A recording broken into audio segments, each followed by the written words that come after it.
Hi, everyone. So we've gone through searching for books. Now we're going to look for articles. Your first instinct may be to go to the find it box right here, but as we've sort of shown, it comes up with a lot of stuff. Sometimes it's relevant, sometimes it's not. So find it can be a good first place to look, but when we want to get a little bit more specific with our topics, we can go to databases about specific collections. So up here, there's a tab called Articles and Databases. Again, we've got our Find It box here. Don't be fooled by that. We're actually going to look down at databases. I'll click Browse All Databases. For this example, I want to show you a specific one. It's called the American Chemical Society. Fortunately, it's in the A, so it's nice and close here. So American Chemical Society. Journals, all of our databases come with a little description of what's included and the uses, what you're allowed to do with this. And yes, it even, if you were to look and find it, these articles would come up. But we're going to look here only, so other things don't show up. On our search screen here, you can just start by typing out your topic. So let's say I'm studying fruit flies. I'll just do fruit fly.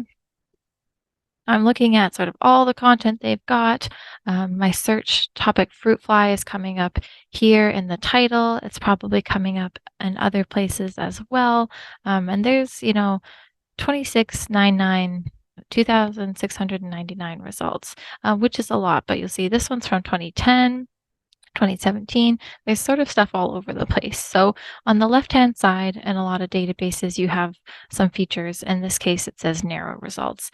You can narrow by content type, so we know we're looking for journal articles, where you can specify if you need an article, if it's news related, the publication date, different topics, maybe. So these are all things that you can look at if you're getting too many results and you're having a hard time picking through here. There are quite a few things related to the fruit fly, but we're in the sciences and we know that sciences loves its Latin. So I'm just going to copy my spelling. I'm going to use this instead. And right now you'll see my options were clicked on anywhere. So it could show up anywhere from the title to the abstract, reference list, anywhere in the paper. But I'm going to change it to abstract. I specifically want these terms to be mentioned in the summary of the article. That's what the abstract is, a summary. So I'm going to do that. I'm going to scroll down here and I'm just going to click search and see how that changes my results. So I remember I had like 2699, I think. Now I've got 307. So using the features under this refined search, I really narrowed it down. So hopefully everything here is much more specific to what I'm looking for.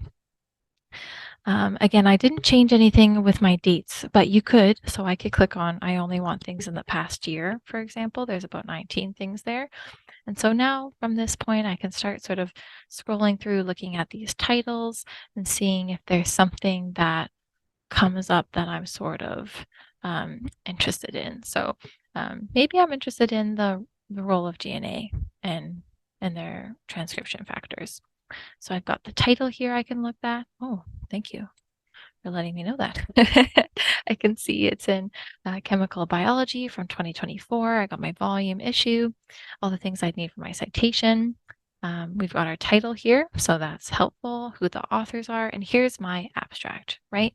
And here is my term that I asked for to come up in the abstract. So this will give me a summary of what this whole article is about.